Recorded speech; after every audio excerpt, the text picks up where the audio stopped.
This is an old story called The Lion and the Mouse, and it's attributed to the ancient storyteller Aesop. The story says that once upon a time, that there was a mouse who was just traveling around enjoying the day, and it just so happened that a lion was hiding nearby and saw the mouse and caught the mouse in between its paws, and the mouse was trapped. And the mouse was very afraid that it was going to be the lion's dinner and cried out, "Please let me go, and someday I will help you in return." And the lion was somewhat amused with this idea that a tiny mouse could ever help a powerful lion, but nevertheless decided to let the mouse go. And so the mouse joyfully scampered away. And a few days later, the mouse was again traveling around and heard the mighty roar of the lion nearby. So the mouse followed the roaring sound until it found the lion trapped in a net full of ropes and was not able to get out. The lion had been caught by a trapper. And the mouse, remembering that the lion had showed it kindness, set to work gnawing at the rope that held the trap together. And after quite a long time, the mouse was able to gnaw clear through the rope, and the lion was ecstatic to be free and thanked the mouse profusely. And the mouse replied, "Just remember, very small creatures can do very big things," and scampered off. And that's the end of the story. Aesop wrote this story, according to our limited knowledge, about 2,600 years ago, a long time ago. And the story, a little bit of background, is that actually, according to legend, Aesop was himself a very small person. And so maybe that has something to do with the story as well. Here's another story. This past Thursday night, I attended an event called P-Town Soup that was held by an organization called PCAV, Peoria Community Against Violence. Now, P-Town Soup is a community event that happens 3 or 4 times a year. Some of you have been to it, I know, where people share a soup dinner and then also share ideas about projects that could be done in our community to make our community more peaceful. P-Town Soups are great community events. We had one at our church, as a matter of fact. They're full of goodwill. And at one point, I was just sort of hanging out, and this cheerful boy, about maybe 8 years old, just came up to me and gave me a handshake, this kind of handshake, and then gave me this big hug.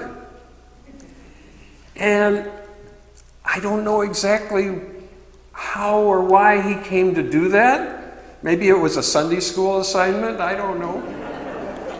But I do know that that was a beautiful moment for me. It really was touching. And it was a moment of peace and hope for me. Just a small thing, but a nice experience. At one of the presentations that took place at this event, an African-American police officer told the story about how when he was a kid, a cop had stopped him. He was wandering around some neighborhood where the cop thought was unusual for him to be, I guess. And the cop stopped him, and instead of hassling the boy, he found out more about him, and he got him enrolled in some youth programs. And that this encounter with the police officer changed his life. Made him see things in a different way, got him into new activities, and now this man who was the little boy of the story was a police officer himself and involved in helping with youth programs for kids. So that was one of the stories we heard that night, and I don't know about you, but this is exactly the kind of police officer I want out there looking after my kids and your kids. That's the police officer I want. It's a story. It's a true story, and that story also fills me with hope for the future, that our world can heal in some of the ways it needs to heal. Just a story about a small kid and a cop. In science, there is this concept that says that small causes can have larger effects. It was originally developed to understand how weather patterns emerge, and it's called the butterfly effect. I bet you've heard of that. Butterfly effect comes from the idea that the flapping of the wings of a butterfly could affect weather patterns very distant from where that happened. Now, this idea became so popular and really kind of so mind-blowing that this metaphor has come to be used to describe the idea that small causes can have larger effects in various kinds of situations, not just weather. And I just want to say that it's possible the general public has distorted the science a little bit. I'm not enough of a scientist to know that, but this idea is so amazing that who could blame us for continuing to think about this idea that small things that happen somewhere could have a large effect. Now, the butterfly effect does not predict what will happen in the future. So it's not, it's not that if we help an elderly person with their groceries, it doesn't guarantee that she will leave us all her money in her will. So that doesn't work. That's not what it says. It just says that it will have effects that may be very wide-ranging, and that these effects are really unpredictable, but they will be there. So we can't predict that the mouse will someday free the lion. That's just Aesop's story, which is a good story. But we might say, as Aesop is reported to have said, that no act of kindness, no matter how small, is ever wasted. That quotation is attributed to Aesop. So we can't make a deal with the universe. That's not how it works. But what we can rely on is that our action will have an effect. Quite possibly a larger effect than we could have imagined. Might result in a pumpkin patch, The web of events will be altered by what we choose to do. But we have to let go of any specific desires or requests about what the effect should be. There is a line in the Hindu classic, the Bhagavad Gita, one of the core books of the Hindu scriptures, where Lord Krishna tells the warrior Arjuna, who's confused about what he should do, and Lord Krishna says, "You have control over action alone, never over its fruits." You have control over action alone, never over its fruits. So in other words, we don't have control of what the results of our actions will be. But we do have some control over what we choose to do. And we know there will be effects.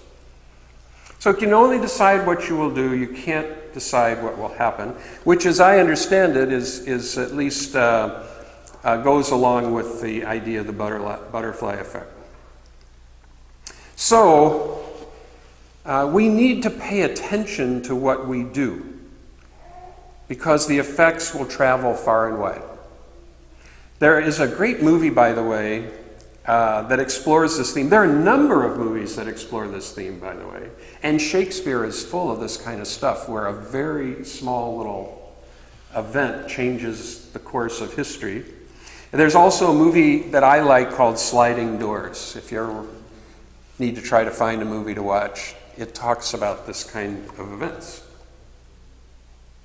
All right, here's another story.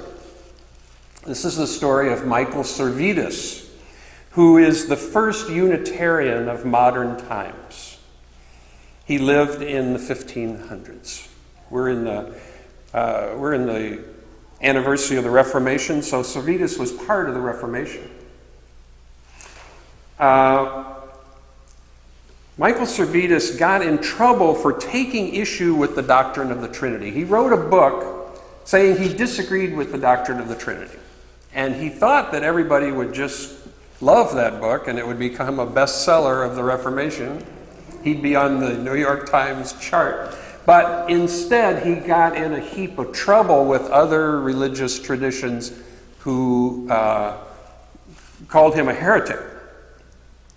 And when I say that he got in trouble, I mean serious trouble. He was eventually sentenced to be burned at the stake for his beliefs about the Trinity. So, as the flames were lit, according to a witness at that time, Servetus was reported to have cried out, "O Jesus, Son of the eternal God, have mercy on me."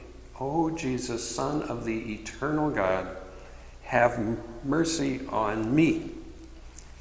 And the remark was made by this witness that if he had been willing to move the word eternal to another place in the sentence, he would have been free. If he had been willing to say, this is different now, "O eternal Jesus," that's Trinitarian. "O eternal Jesus, Son of God, have mercy on me." If he had been willing to move that word eternal, he would have been a free man. Because then he would have been a Trinitarian. But Servetus actually knew exactly what he was saying. He's a very intelligent guy, and he had made his choice. He had made his choice with history. So this is not a lighthearted story, but it shows how seemingly small changes or decisions could have an enormous effect. Enormous. And I want to say that the choice that Servetus made is directly linked to our being in this room this morning. There is a direct link between him making that choice and us being here. For he not only defended this budding idea called Unitarianism, but he defended in a very powerful way this emerging idea of religious freedom, which really took off. Religious freedom was an issue and part of the Reformation, but the Unitarians really took religious freedom to a deeper level. And Servetus, the death of Servetus, was part of what made that religious freedom thing just blossom. Because people said, that shouldn't be the way we do things. And it began to change. Servetus could not have possibly known that his decision would in any sense cause us to be here. And it's really not a question of cause, but we are linked to him for what he did because he changed the web of events that resulted in a movement called Unitarianism. And we are part of that. When Rosa Parks refused to give up her seat on the bus, she didn't know exactly what would happen.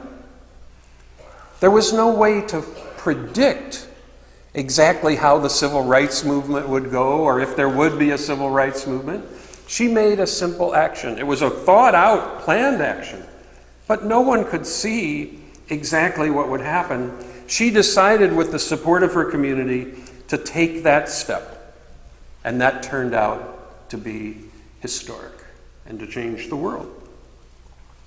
We do not know what the effects of our actions will be, but we do know that they will have effects. I was at our UU General Assembly this past summer in New Orleans, and a minister colleague of mine, who I know fairly well, but I haven't talked to him really in a long time, told me, we used to go to the same church in Chicago, And he told me that it was at my ordination service in 1991 in that church that he had decided to become a UU minister. And I did not know this, and this is kind of like what happens to school teachers, I think, when the student comes up like 25 years later and says, "Oh, you changed my life. You made me see that I could do algebra and it just made such a difference in my It's one of those kind of stories. And I don't take credit for his decision. It was a wonderful evening with a great sermon that I remember a lot of, and music and good friends. But what it says is that we're connected in so many more ways than we are ever consciously aware of. We're never consciously aware of all of our connections. They always exceed what we know.